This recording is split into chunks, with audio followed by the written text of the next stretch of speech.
Corona के नए variant Omicron की देश में एंट्री हो गई है। कर्नाटक में ओमिक्रॉन के 2 मरीजों की पुष्टि हुई है, जिसकी जानकारी खुद स्वास्थ्य मंत्रालय ने दी। ओमिक्रॉन से संक्रमित दोनों मरीज हाल ही में नए वेरिएंट से प्रभावित देशों से लौटे हैं। ओमिक्रॉन इन्फेक्टेड देशों से दिल्ली लौटे 2 और लोग कोरोना संक्रमित मिले। एयरपोर्ट पर हुए RT-PCR टेस्ट में दोनों यात्री कोरोना पॉजिटिव पाए गए हैं, जिसके बाद दोनों को LNJP हॉस्पिटल में भर्ती कराया गया। विदेश से दिल्ली लौटे अब तक 8 लोग इन्फेक्टेड हैं, जिनकी जीनोम सीक्वेंसिंग रिपोर्ट का इंतजार है। लोकसभा में आज ओमिक्रॉन के खतरे पर सरकार ने जवाब दिया। नागरिक उड्डयन मंत्री ज्योतिरादित्य सिंधिया ने कहा, 11 देशों को जोखिम वाली श्रेणी में रखा गया। यहां से आने वालों की एयरपोर्ट पर कोरोना जांच जरूरी की गई और सख्ती से स्क्रीनिंग की जा रही है। प्रदूषण पर सुप्रीम कोर्ट की फटकार के बाद दिल्ली सरकार एक्शन में आ गई है, जिसके बाद प्रदूषण की वजह से दिल्ली के स्कूल अगले आदेश तक बंद कर दिए गए हैं। सुप्रीम कोर्ट ने आज ही दिल्ली सरकार से इस मुद्दे पर सवाल पूछे थे, जिसके बाद केजरीवाल सरकार ने स्कूल बंद करने का फैसला किया। अमित शाह ने आज उत्तर प्रदेश के सहारनपुर में मां शाकुंभरी देवी स्टेट यूनिवर्सिटी का शिलान्यास किया। अमित शाह ने इस दौरान जनसभा को संबोधित करते हुए कहा कि सीएम योगी आदित्यनाथ ने यूपी में गुंडाराज खत्म किया। यूपी चुनाव में बीजेपी 300 से ज्यादा सीटें लाएगी। सीएम योगी आदित्यनाथ ने भी मां शाकुंभरी देवी स्टेट यूनिवर्सिटी के शिलान्यास के बाद जनसभा में विपक्ष पर हमला बोला। उन्होंने कहा कि उत्तर प्रदेश में पहले विकास के नाम पर बंदरबाट होती थी। आज बीजेपी राज में अयोध्या में भव्य राम मंदिर बन रहा है, जहां परिवारवाद वहां राष्ट्रवाद नहीं। कांग्रेस महासचिव प्रियंका गांधी ने आज यूपी के मुरादाबाद में प्रतिज्ञा रैली की। जनसभा को संबोधित करते हुए प्रियंका ने योगी सरकार पर हमला बोला। उन्होंने कहा कि चुनाव आते ही धर्म और जाति की बात होती है। धर्म की राजनीति भयानक है। अखिलेश यादव की विजय संकल्प यात्रा आज यूपी के ललितपुर पहुंची, जहां अखिलेश ने बीजेपी पर जमकर निशाना साधा। उन्होंने कहा कि बीजेपी ने 4.5 साल में लोगों को सिर्फ तकलीफ और परेशानियां दी। जिनका परिवार ही नहीं, वो दूसरों का दुख नहीं समझ सकते। दिल्ली के मुख्यमंत्री अरविंद केजरीवाल आज पंजाब के दौरे पर पठानकोट पहुंचे, जहां उन्होंने तिरंगा यात्रा कर शक्ति प्रदर्शन किया। इस दौरान उनके साथ मनीष सिसोदिया, भगवंत मान भी मौजूद थे। केजरीवाल ने कहा कि पंजाब में बच्चों को फ्री और सबसे अच्छी शिक्षा देंगे। केशव प्रसाद मौर्य के मथुरा वाले बयान पर सियासत तेज हो गई है। बीएसपी सुप्रीमो मायावती ने केशव प्रसाद मौर्य के बयान पर ट्वीट करते हुए लिखा कि हार के डर से बीजेपी हिंदू मुसलमान की राजनीति कर रही है, जनता सावधान रहे।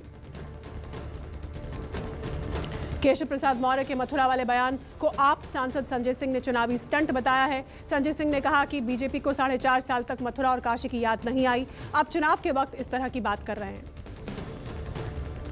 ममता बनर्जी के बाद चुनावी रणनीतिकार प्रशांत किशोर ने भी गांधी परिवार पर निशाना साधा है। पीके ने आज ट्वीट करके कहा कि कांग्रेस के पास विपक्ष के नेतृत्व का दैवीय अधिकार नहीं है। कांग्रेस पिछले 10 साल में चुनाव हारी है। कांग्रेस जिस आइडिया और स्पेस का प्रतिनिधित्व करती है, वो अहम है।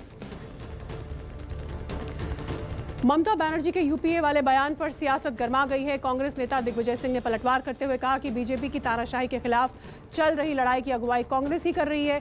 जिसे साथ आना हो आए और जिसे ना आना हो वो ना आए।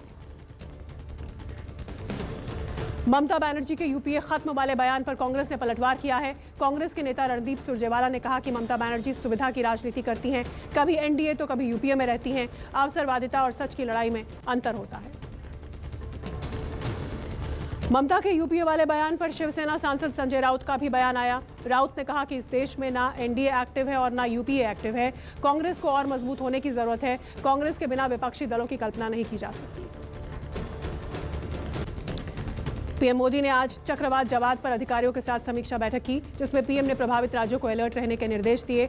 आपको बता दें कि मौसम विभाग ने आंध्र से ओडिशा तक चक्रवात को लेकर अलर्ट जारी किया है। मौसम विभाग के मुताबिक 4 दिसंबर को चक्रवात की समुद्री तटों से टकराने की संभावना है। 100 करोड़ वसूली के मामले में आरोपी और मुंबई के पूर्व पुलिस कमिश्नर परमबीर सिंह को महाराष्ट्र सरकार ने सस्पेंड कर दिया है। परमबीर के साथ ही डीसीपी पराग मनेरे को भी सस्पेंड किया गया है। महाराष्ट्र सरकार ने दोनों के सस्पेंशन का आदेश दिया। जम्मू कश्मीर में सुरक्षा बलों को श्रीनगर ग्रेनेड अटैक मामले में बड़ी कामयाबी मिली है।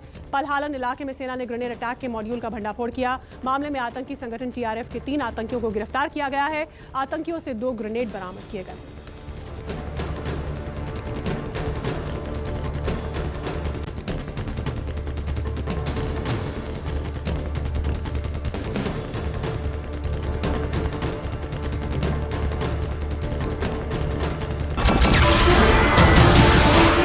नमस्कार, मैं हूं मानक गुप्ता। अगर आपको हमारा ये वीडियो पसंद आया हो तो इसे लाइक और शेयर जरूर करें और हाँ, हमें सब्सक्राइब और फॉलो करना ना भूलें ताकि आप देश और दुनिया की कोई खबर मिस ना करें। तो जुड़े रहिए हमारे साथ और देखते रहिए न्यूज़ 24।